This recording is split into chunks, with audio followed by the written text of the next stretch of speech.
guys, it's Denise from the Fred Astaire Dance Studio, and today I will be challenging all of you to learn the moonwalk. So later on might be playing around with a little bit more Michael Jackson stuff, but I'm not moving anywhere until we get those basics down, and without that moonwalk, we just can't go on. So I'm going to teach you the basic techniques of learning the moonwalk, and I will show you the stages that you want to try to learn it in so it becomes really solid and stays with you for a long time.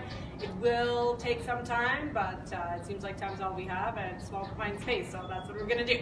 So what's going to happen, the moonwalk is a trademark of Michael Jackson, but it's actually a trademark of Fred Astaire, who was Michael Jackson's inspiration, and I'll show you how cool it all kind of matches up. So there's two things happening when Michael Jackson's doing a moonwalk. There's change of weight, of course, with each step, but there's also a drag back. It's a backwards movement, okay? So first thing we want to make sure we do is we have our ankles nice and warm, and we start feeling that alternating movement, the ankles, right? We're not going anywhere yet. You don't have to turn around. I'm just turning around so you can all see. If you'd like to try, you can. So we have that movement. We want to make sure that we can move up and down. Good. Now what we're going to do, I want you guys just to stand with your feet together and just try without lifting your feet, just to move backwards. And if you use your cupid motion, you'll be able to do that. So we can try that backwards movement together. I'm just going to push my heels back.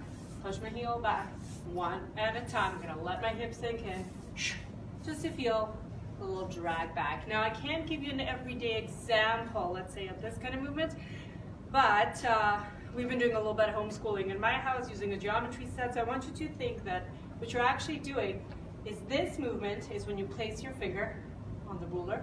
So I'm gonna place my finger on that ruler, and I'm just gonna draw a straight line right with the other foot.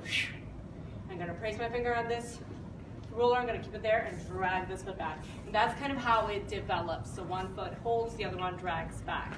Now the tricky part of this is the simultaneous movement of it all.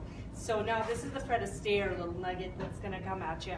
So as we're alternating this and we're moving that foot back, the next thing that's missing is that perfect foot transfer that we talk about.